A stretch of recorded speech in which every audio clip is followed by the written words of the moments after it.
नमस्कार, आप देख रहे हैं एएनएस मीडिया और मैं हूं आपके साथ विकास कुमार। जैसे जैसे लोकसभा का चुनाव निकट आ रहा है, नेताजी की तरफ से एनआर कटाने का जो है ना प्रक्रिया शुरू है। समाहरणालय में लाइनें दिख रही हैं। कहते हैं, मेरे लिए सौभाग्य की और गर्व दोनों की बात है कि जब प्रधानमंत्री मेरे राज्य में चुनावी प्रचार की शुरुआत करने जा रहे हैं तो वो मेरी ही कर्मभूमि से वो शुरुआत कर रहे हैं, जहां से इस बार चुनाव अरुण भारती जी लड़ रहे हैं। 4 तारीख को ये कार्यक्रम तय हुआ है। 4 अप्रैल को प्रधानमंत्री जी जमुई आएंगे और वहां से अपने चुनाव प्रचार की शुरुआत करेंगे। 4 तारीख को उड़न खटोला से देश के जो प्रधानमंत्री, यशस्वी प्रधानमंत्री हैं माननीय श्री नरेंद्र मोदी जी, उनका भी पदार्पण जमुई लोकसभा में हो रहा है। चिराग जी के साथ कंधा में कंधा लगा के वो आगे बढ़ने जा रहे हैं। कहते हैं भाजपा का चिराग पासवान जी बजरंगबली हुआ करते हैं, लेकिन लंगा दहन कैसे हो रहा है आइए जानते हैं। लोजपा आर रामविलास के जो कार्यकर्ता हैं, जिला स्तर पर अगर बांका जिले की बात की जाए तो यहाँ पे पार्टी में टूट देखने को मिल रहा है। इसी कड़ी में मैं एक संक्षिप्त परिचय कराना चाहूँगा राहुल सिंह चौहान जी का, जो लोजपा रामविलास में दिन रात मेहनत करके आज सैकड़ों कार्यकर्ता के साथ इन्होंने पार्टी से त्यागपत्र दे दिया। मूल मकसद क्या था, उद्देश्य क्या था, विचारधारा कहाँ टकराया, आइए हम जानते हैं। सर्वप्रथम राहुल जी, एएनएस मीडिया में आपका स्वागत है। लोजपा रामविलास से आपका बहुत पुराना रिश्ता था, लेकिन वर्तमान समय में ऐसा क्या हो गया कि 200-250 कार्यकर्ताओं के साथ लोजपा रामविलास को छोड़ के निर्दलीय आप आगे बढ़े हैं? इसका मुख्य कारण क्या है? देखिए, इसका मुख्य कारण ये है कि हम लोगों ने दिन रात एक करके मेहनत करके संगठन पे बल दिया, संगठन खड़ा किया। मैंने अपनी पार्टी राष्ट्रीय मानव सेवा पार्टी का विलय कर दिया लोजपा रामविलास में। वो विलय इसलिए किया था कि उस टाइम में जो लोजपा के राष्ट्रीय अध्यक्ष जी श्री चिराग पासवान जी थे, उनका विचारधारा कुछ अलग था। लेकिन जैसे ही वो अपने जगह पे पहुंच गए जहां उनको पहुंचना था, तो उस समय उनको बहुत सारे लोगों की ज़रूरत पड़ी, हम लोगों का भी ज़रूरत पड़ा। आप देखे होंगे अभी विगत कुछ दिनों पहले जहानाबाद के पूर्व सांसद अरुण सिंह जी ने भी इस्तीफा दे दिया, क्योंकि जब उस टाइम अरुण सिंह जी भी आए थे तो इन लोगों ने कहा था मुझे पापा मिल गया, चाचा मिल गया, अन्य लोग मिल गए। हम लोगों के लिए कहा कि आप लोग आइए, संगठन को मजबूत कीजिए, आप लोग हमारे छोटे भाई जैसे हैं, पार्टी को आगे ले जाना है।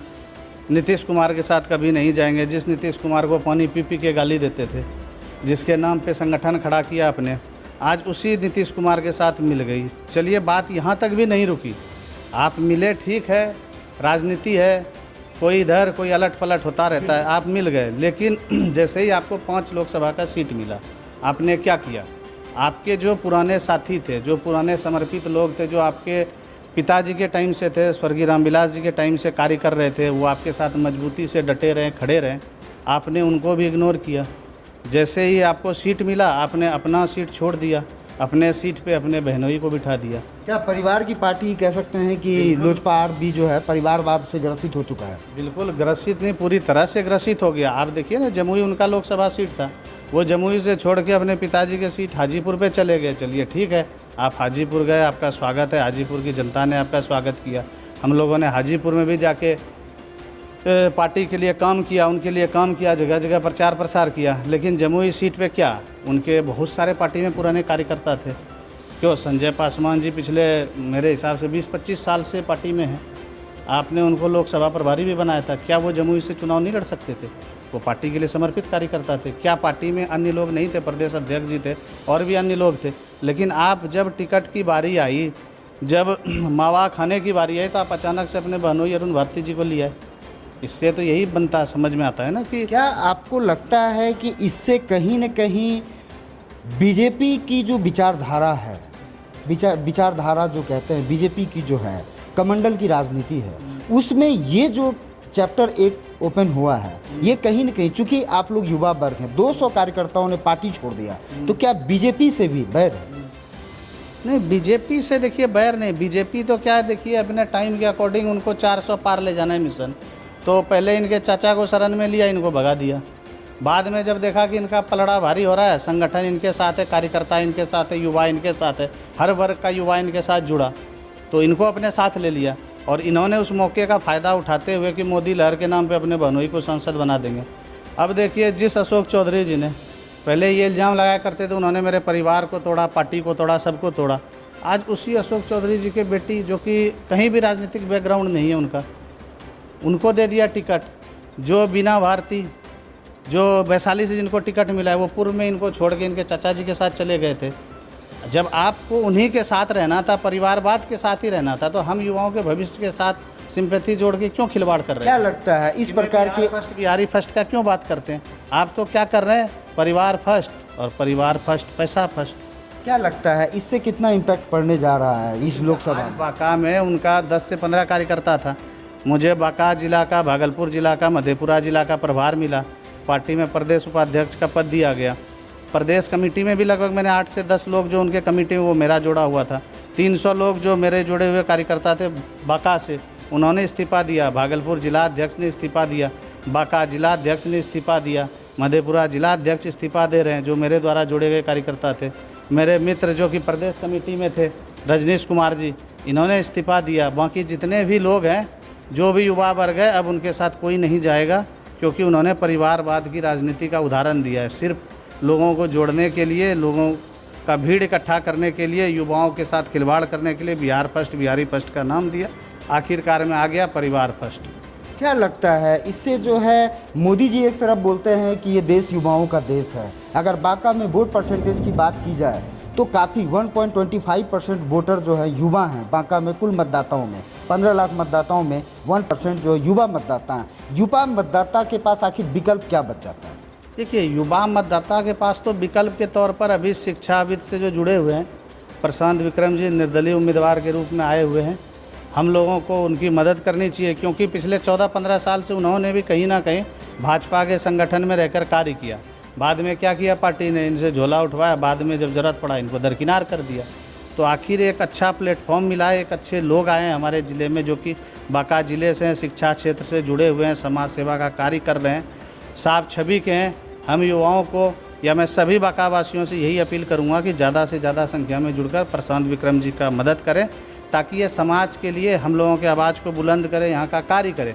क्योंकि जो हमारे वर्तमान में सांसद साहब थे, आपको भी पता होगा कि अगर उन्होंने कहीं विकास कार्य किया तो कहीं तो उनका शिलापट दिखे कि कहाँ पे है विकास, कहीं तो विकास दिखता नहीं है। विकास के नाम पे आपका चैनल आप भले दिखते हैं, बाकी उनका विकास तो दिखता नहीं। इनके साथ जो है प्रदेश अध्यक्ष हैं IT सेल के रंजीत जी, इनसे भी बात करेंगे। कहाँ विचारधारा आड़े आ गया रंजीत जी? विचारधारा ये है कि हम इनके साथ जुड़े थे बिहार फर्स्ट और बिहारी फर्स्ट के स्लोगन के साथ, लेकिन अभी जो वर्तमान स्थिति है ये परिवार फर्स्ट और परिवार फर्स्ट, परिवार के अलावा इनके लिए पार्टी में कोई मतलब नहीं है।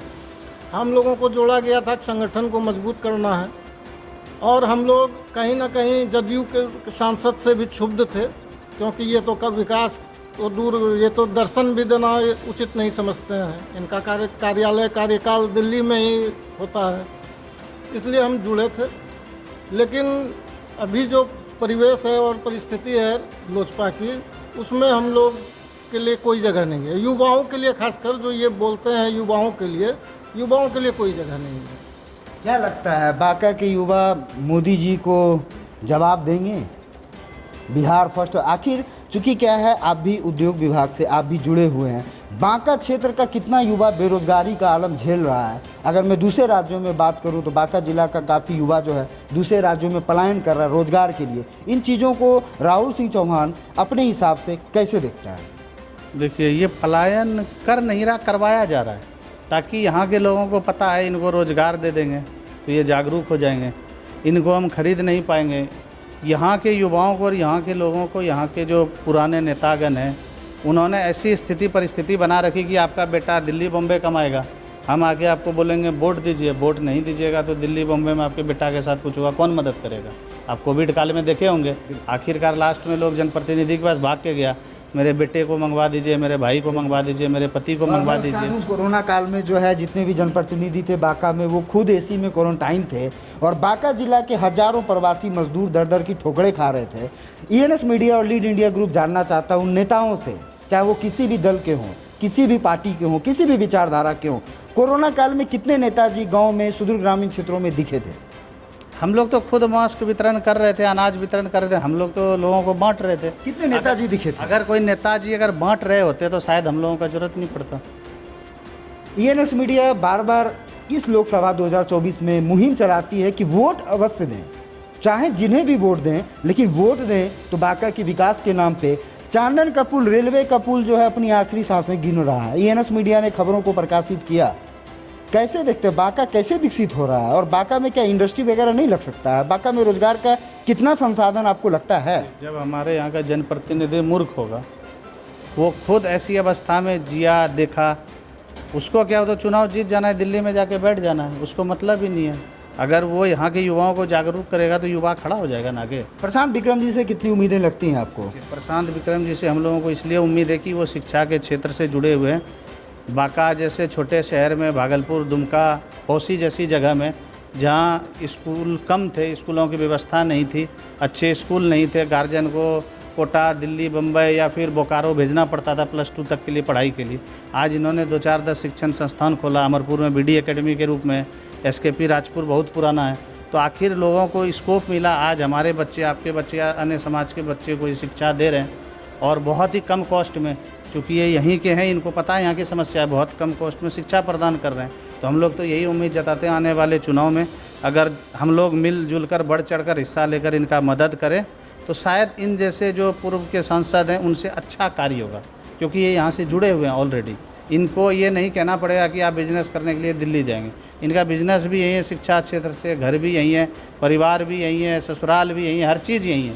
तो मतलब मूल रूप से बांका के मिट्टी के वासी हैं। हाँ, तो हम युवाओं को और बांका वासियों से मैं यही अपील करूँगा कि हम लोग क्यों ना एक बार मिलकर अपने समाज के बीच के जो साफ़ सुथरा छवि के लोग हैं, शिक्षा जगत से जुड़े हुए हैं, उनको मौका दें, ताकि क्षेत्र का कायाकल्प हो। हमारे युवाओं की जो भी मांग होगी, जो भी डिमांड होगा, जो भी प्रॉब्लम होगा, ये समझ सकेंगे, इंडस्ट्री लगा सकेंगे। लेकिन जो ऑलरेडी पूर्व में, उनको पता ही नहीं इंडस्ट्री क्या होता है। वो खुद कहते हैं मुझे पढ़ना नहीं आता, मुझे लिखना नहीं आता, मैं संसद में जाके क्या बोलूँगा। वो कहाँ से? बहुत बहुत धन्यवाद। आप देख रहे थे ईएनएस मीडिया, मैं विकास कुमार। मुझे उम्मीद ही नहीं, पूरा विश्वास है कि मुझसे ज़्यादा प्यार और अपनापन जमुई की जनता मेरे जीजा जी अरुण भारती जी को देंगे। और उससे ज़्यादा विश्वास से मैं इस बात को कह सकता हूँ कि मुझसे बेहतर सांसद और मोर इम्पोर्टेंटली मुझसे बेहतर बेटा जमुई की जनता के लिए अरुण भारती जी साबित होंगे। इनको पार्टी के द्वारा प्रत्याशी बनाने का कारण भी यही था। जमुई के साथ मेरा राजनीतिक रिश्ता नहीं है, ये मेरा सिर्फ संसदीय क्षेत्र ही नहीं है, ये मेरा अपना घर है, परिवार है। 10 सालों में ये रिश्ता बनाया है। ऐसे में मेरा अपना ही कोई इस भावना से यहाँ पे कार्य कर सकता है। ऐसे में मुझे पूरा विश्वास है कि मुझसे बेहतर सांसद और बेटा ये साबित है।